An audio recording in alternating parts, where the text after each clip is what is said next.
Now let's study the functional areas in the temporal lobe. Firstly, the primary auditory cortex or primary auditory area. The Brodmann has called these areas as Brodmann area number 41 and 42. The numbers were given as. Now, what is the site of this primary auditory cortex? This is lying at the superior part of the superior temporal gyrus, in its middle part. Okay, so here is the location of the primary auditory cortex, and it is hidden in this very important fissure that is called as a lateral fissure. To be very precise, this is present in the small transverse gyrus which is present here, which is called as the Heschel's gyrus. Again an MCQ. If they are asking you about this Heschel gyrus, what is lying here? It is a primary auditory cortex. And whenever the term auditory is coming, you should always remember this, that is a medial geniculate nucleus of the thalamus. It gives input to the primary auditory cortex through the auditory radiation. Now what will be the lesion will produced after the primary auditory cortex is damaged? If there is an unilateral lesion, then it will lead to slight loss of hearing, which is because it receives the auditory input from the cochlea of both the sides. So that's why, but it is more on the opposite side.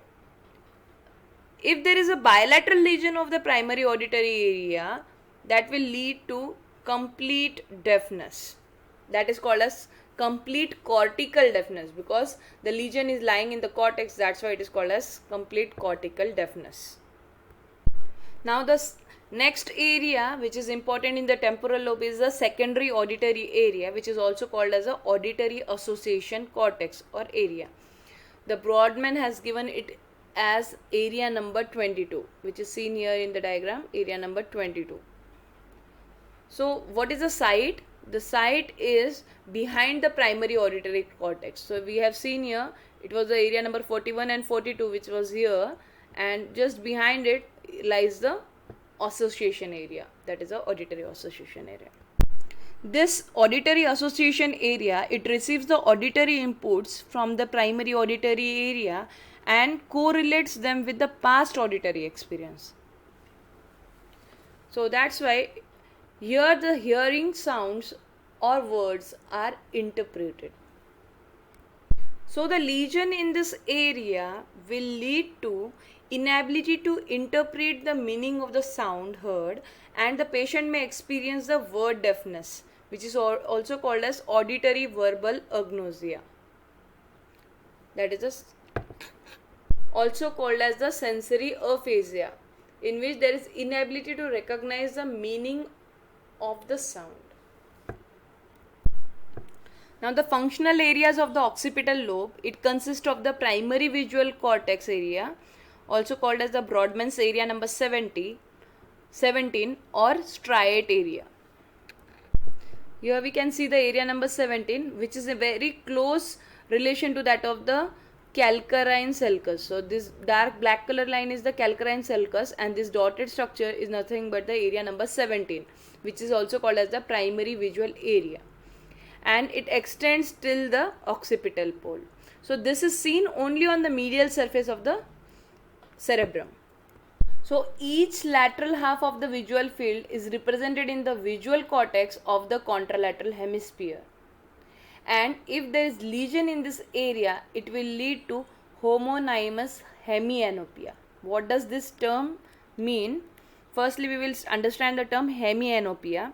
It means loss of vision in one half of the visual field, right or left, is termed as hemianopia. And if the same half of the visual field are affected in both the eyes, it is called as homonymous hemianopia. On the other hand, if the different half of visual fields are affected, then the term is called as heteronymous hemianopia. As lesion of this area will lead to same half of the visual fields are affected in both the eyes, that's why the term homonymous hemianopia. Next area is the visual association area. which is also called as the Brodmann's area number 18 and 19. This area is surrounding the primary visual area, that is area number 18 and 19 is surrounding this area. So that is a site. The secondary visual area is responsible for the recognition of the object seen. And lesion of this secondary visual area results in loss of ability to recognize the object, that is called as the visual agnosia.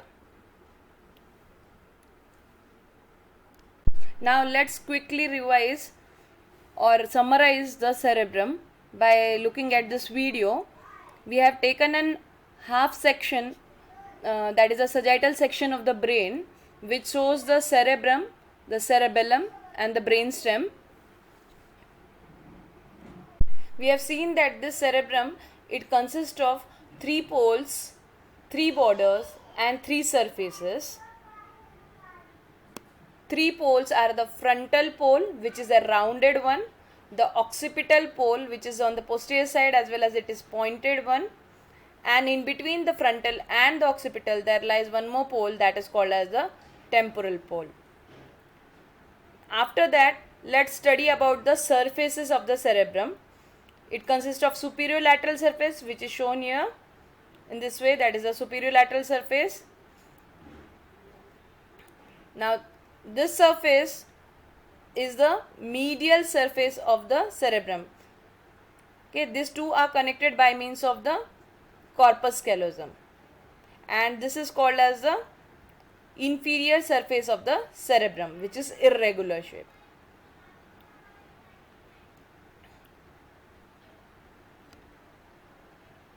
Now let's see the borders of the cerebrum.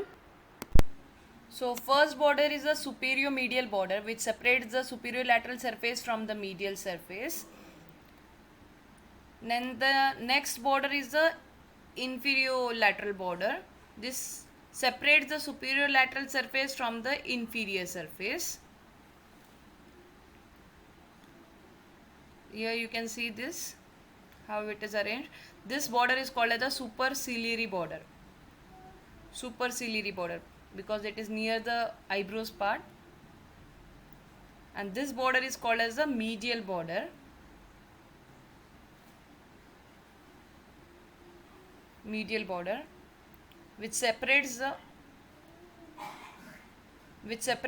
orbital part from the medial surface and the tentorial part from the medial surface. So this is again divided into 3 parts, that is the medial orbital border. So this is the medial orbital border, hippocampal border and medial occipital border.